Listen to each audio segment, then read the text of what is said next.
Bueno, para poder contar un poco la charla que Nacho le puso demasiados desafíos, voy a resolverlo de una manera no tan tradicional, por lo menos en mi forma, que es leer 3 historias de mi vida personal, tratando de dejarles a ustedes un mensaje, ¿no?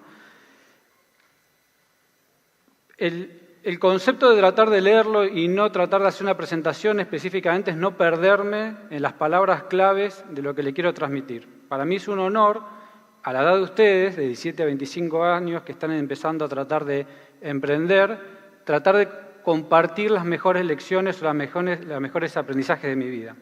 Entonces, voy a ir con estas 3 pequeñas historias y espero que los mensajes sean bien claros, ¿no? La primera historia es acerca de cómo encontrar un propósito, ¿no? ¿Estamos en la misma página? Perfecto. O, en mi caso, cómo es que me convertí en montañista. Resulta que me convertí en montañista desde la cuna.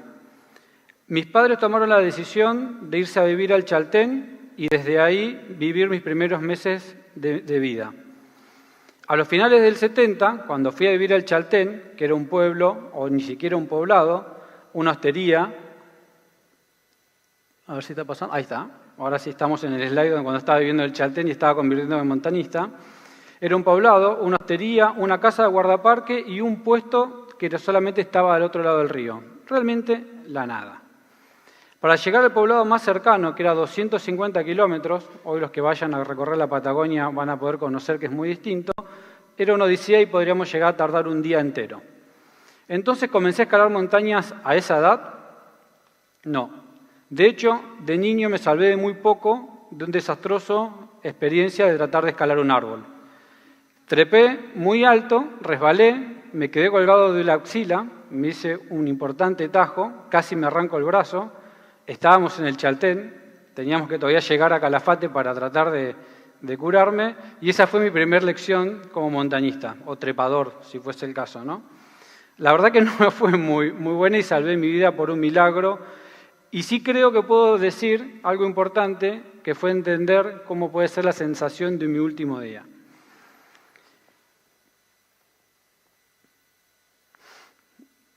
Resulta que esa época, ahora sí les voy a contar cómo me convertí en montañista, resulta que esa época en el Fitzroy, el Poinsonot y el Cerro Torre, todo ese cordón que ustedes ven ahí, ese lugar donde vivía cuando era chiquito, se convirtió en el lugar donde los montañistas de élite del mundo venían a buscar los desafíos imposibles. Luego de haber escalado el Everest, que es la montaña más grande del mundo, y muchas de las montañas del cordón del Himalaya, todos estos montañistas de élite fueron a buscar un nuevo desafío imposible y resulta que estaba acá, en este cordón. Entonces me pasé toda mi vida de niño viendo cómo venían los montañistas más importantes del mundo a intentar estas montañas, que literalmente en esa época eran imposibles, y en muchas ocasiones he visto cómo subían un grupo de escaladores y volvían muchos menos de esa escalada. Pero empecé a entender que en muchas ocasiones el propósito de estas personas, el propósito de lograr un desafío imposible, se convertía en su estilo de vida o lo más importante que tenían en ese momento. De ahí, seguro que muchos habrán escuchado o habrán leído una famosa frase que dice que si vivís como si fuera el último día, es muy probable que algún día hagas lo correcto.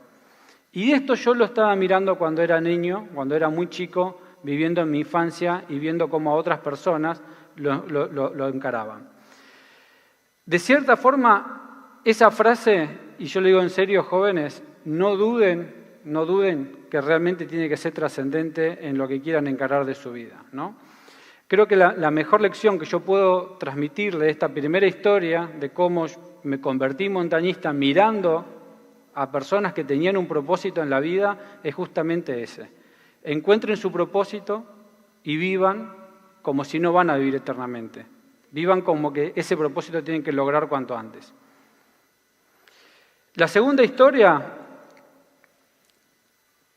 es de resiliencia, adaptación y confianza. Yo me mudé a Capital Federal, como muchos probablemente de ustedes que son del interior, a estudiar ingeniería en finales de los 90, muy cerca del 2000. En la secundaria nunca había logrado grandes resultados, así que no había muchas expectativas de lo que pueda lograr en la universidad. A pesar de los pronósticos, arranqué muy bien la universidad y conecté muy rápido. Rendí libre el ingreso, en un mes hice lo que se podía hacer en un semestre y empecé a tener buenos resultados en la mayoría de las materias, me convertí en ayudante de cátedra y además estaba en el laboratorio como uno de los principales de la cátedra más difícil. Probablemente, como muchos de ustedes, yo era un pibe del interior que estaba tratando de adaptarme de la mejor manera posible en esta jungla de cemento que es la ciudad de Buenos Aires. No digo que me costó mucho, porque no fue así, pero me encontraba un poco perdido y todos los días me sorprendía con lo que estaba pasando en la ciudad. De pronto llegó el año 2000, que apenas yo llevaba unos años acá en Argentina, ustedes son tan jóvenes, veo la cara, no creo que recuerden lo que pasó el año 2000, pero empezó a tener una crisis económica y social bastante importante. La ciudad, que yo todavía seguía adaptándome, se había empezado a volver más hostil. Se sabe que en situaciones de crisis las personas muestran por lo general lo bueno y lo malo, pero cuando se ve lo malo no está tan bueno. Tengo grabado muchos aspectos de esa vivencia en Buenos Aires, pero me voy a detener en un solo ejemplo. Como todo estudiante que vivíamos acá en Buenos Aires, vivíamos de una mensualidad que nos mandaban nuestros padres y junto con mi hermano teníamos que administrar, teníamos que pagar las cuentas, los gastos, el estudio y realmente en época de crisis encima estaba todo un poco apretado. Una tarde regresando con mi hermano al departamento donde vivíamos, se nos acerca una persona que estaba sumamente desesperada, que se le había roto la camioneta, el auto, para poder trabajar. Y necesitaba comprar un repuesto. No dudamos mucho, por ahí medio ingenuos del interior o lo que fuera, confiamos y fuimos a buscar lo que nos quedaba de plata en el departamento y se la dimos. La persona se comprometió esa misma semana a devolvernos toda la plata. ¿Ustedes qué creen que pasó? Me adelanté una. ¿Usted qué cree que pasó? Obviamente, a la semana no estaba la plata, ¿no? Pero bueno, con mi hermano hicimos un poco de malabares, superamos la situación, al otro mes nos acomodamos, teníamos la mensualidad, no era realmente gran cosa. Pero la pregunta que se nos planteó ahí es si realmente nosotros, o una persona que está en un proceso de adaptación en un lugar que es totalmente distinto a su estilo de vida, puede rápidamente romper y dejar de confiar en las personas porque una persona muestra lo peor que tiene en un momento de crisis, ¿no? Ese sí que es un poco el driver que empezó a suceder en ese momento. Siendo montañista, por ahí es difícil de explicarlo, pero uno cuando va a la montaña hay muchas maniobras donde uno le pide seguro al compañero. Estás atado a una cuerda y el compañero te tiene que dar seguro. Y eso es varias veces durante el día. Vos le estás confiando a un compañero ese seguro que te está dando tu vida, es literal. Si tu compañero se distrae, no te da buen seguro y caes, probablemente te revientes la cabeza, es literal.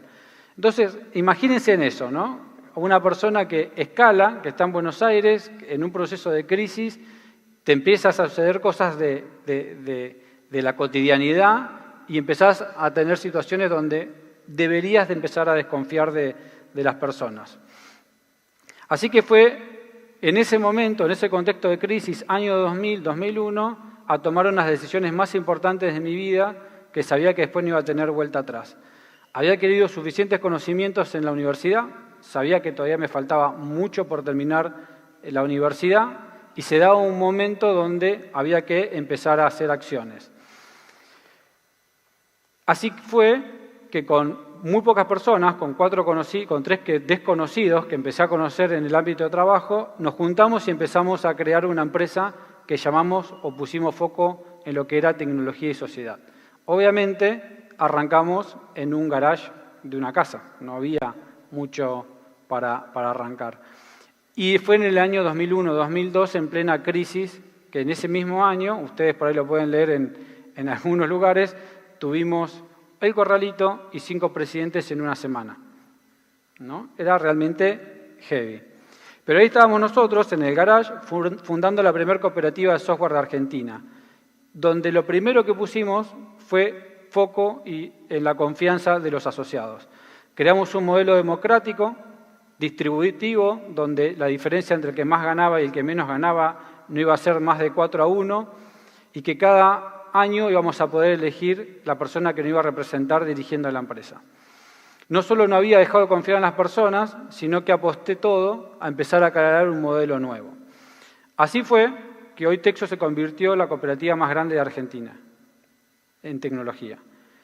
Más de 150 asociados y sigue siendo un modelo a seguir por su único modelo cooperativo. Creamos una organización duradera en el tiempo, se los puedo asegurar, centrada en las personas que la integran para que se encuentren motivados en desarrollar su tecnología y valor agregado en el software. Pero volviendo a la pregunta que me hacía hace un rato, si realmente se puede confiar en las personas, la respuesta y el mejor consejo que tengo para ustedes es este. Es muy probable que se sientan, que necesiten de un equipo para poder emprender y alcanzar sus objetivos. Es muy probable. Sin confiar, no van a tener nunca un equipo de trabajo. Si no generan una confianza en serio del estilo que te enseña el montañismo, del que vos le confiarías, que te dé seguro para poder encarar una escalada que tiene una dificultad y que puede arriesgar tu vida. Entonces mi consejo, o mi mejor consejo para esta historia es, primero aprendan a confiar, es clave. Y cuando tengan compañeros en quien confiar, vayan por los objetivos comunes que tengan con ese equipo. Ese es el camino, el único camino para encarar grandes desafíos, como por ejemplo crear una empresa y emprender. La tercera historia, no les voy a sacar mucho más tiempo. Para escalar montañas, básicamente hay dos estilos. Este parece medio caótico, pero es un estilo de escalar montañas, que es el estilo de conquista o de expedición. Básicamente es muy pesado, llevas y organizás una campaña con mucho material, muchas personas, mucha organización, como se ve ahí, y de a poco eligen, o mejor dicho, de a poco atacan un objetivo hasta que lo pueden alcanzar. Por lo general se tarda mucho tiempo y se desgasta mucho material, pero es como se escaló montañas casi siempre. Por otro lado existe el estilo alpino, el estilo mucho más liviano, donde son pocos los compañeros, poco el equipo, los compañeros tienen habilidades muy similares para poder escalar en condiciones similares, se escala muy rápido y la organización es muy ágil y el material que se lleva se regresa. Este era mi estilo favorito de escalar montañas, ¿no? Y la escalada más comprometida que hice en este estilo fue en Ecuador, en esta montaña que es el Cotopaxi. Vuelvo, ahí estamos. Que es la segunda montaña más alta de Ecuador. Fui de vacaciones con la flaca, en un viaje totalmente accidentado. No llegamos a la ciudad que teníamos que llegar porque perdimos un avión, caímos en otra ciudad. Fuimos a la playa, nos intoxicamos, estuvimos en cama como 4 o 5 días. Fuimos a un pueblo, empezó una erupción de un volcán, nos evacuaron, era caótico. Y así todos seguíamos, yo me había llevado mi equipo de montaña y dije, bueno, si tengo tiempo, intento el Cotopaxi. Y dije, bueno, parece que el intento de Cotopaxi no va a ser, caímos en Quito, que es el último lugar donde íbamos a estar, quedaban 3 días para pegar el regreso. Quito queda solamente 6 horas del volcán Cotopaxi, esta montaña que les muestro ahí. No me pude resistir y partí hacia el volcán alquilando un auto, ¿no? No tenía mucho sentido, faltaban 3 días para regresar a Buenos Aires, no estaba fuerte, me había intoxicado, había estado 10 días en cama, no había aclimatado, no tenía el tiempo suficiente. Pero me fui directo hasta la ladera de la montaña y de ahí empecé a caminar rápido hasta el refugio que queda a 4.800 metros, ese icono que está ahí en el medio. Conociéndome, sabía que no iba a poder dormir esa noche, estás a 4.800 metros sin aclimatar, es muy difícil, los jujeños saben y me miran. Y así que a las 10 de la noche decidí atacar la cumbre, en solitario.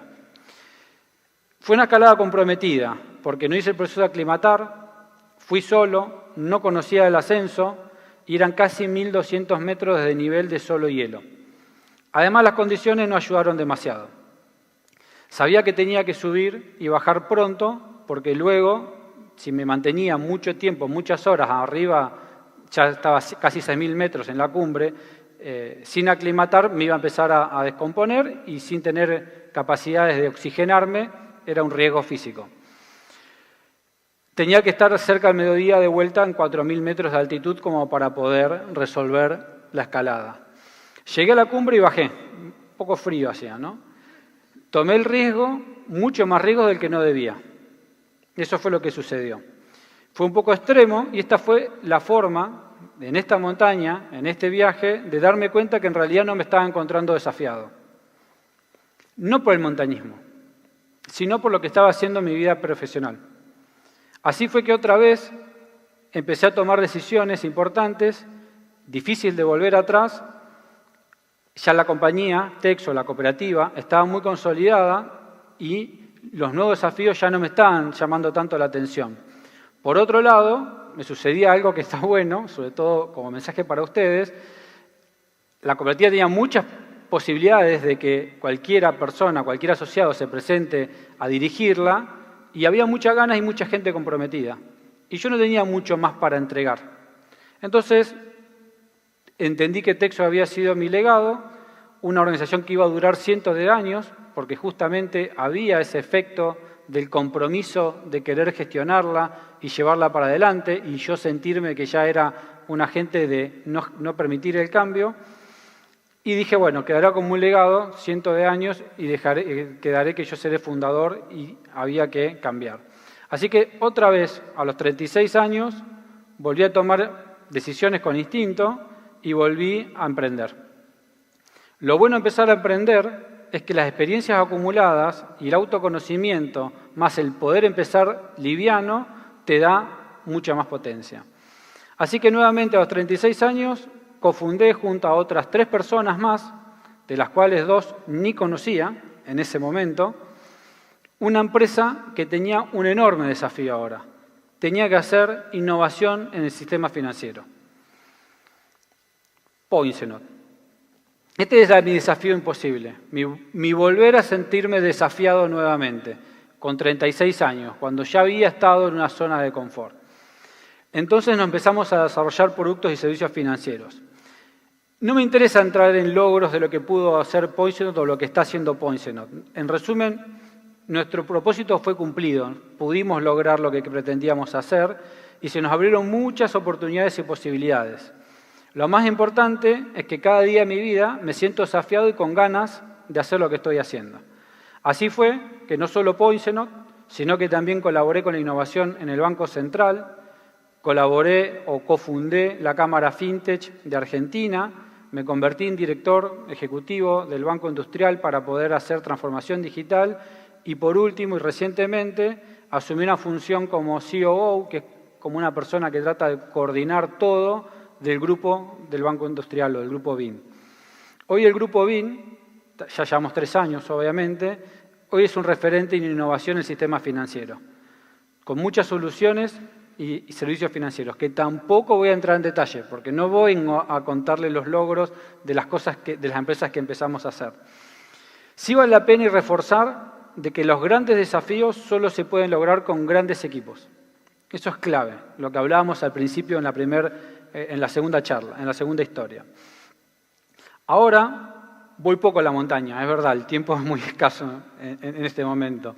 O cuando voy arriesgo menos. Creo que encontré de vuelta mi propósito, que no era necesariamente arriesgar de más en el montañismo. Mi propósito estaba probablemente en algo que me desafíe diariamente, que me dé ganas de levantarme todos los días y tener ganas de ir a laburar.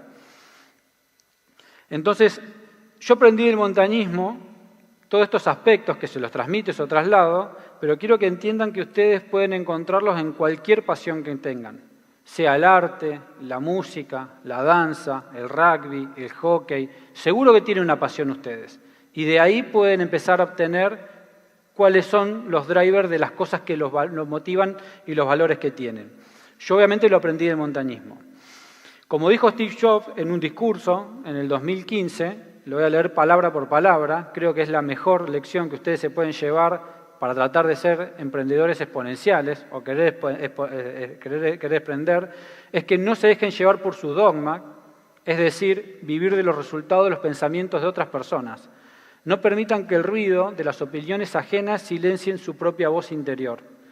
Lo más importante todavía lo más importante todavía, tengan el valor de desafiar y seguir su corazón e intuición, que de alguna manera ya saben realmente lo que quieren llegar a ser y que todo lo demás es secundario. Y justamente de estas 3 cosas, pequeñas historias de mi vida personal, es lo que le quería transmitir a ustedes para que se lleven, reflexionen y en este momento de sus vidas, que es el momento pleno de empezar a hacer, arranquen. Creo que justamente de eso se trata Ser Exponencial. Salgan, busquen y hagan sus propias cumbres de las cosas que realmente los apasionan. Es la única manera realmente de tomar la vida de ustedes en protagonismo y poder avanzar. Simplemente eso, gente. Muchas gracias.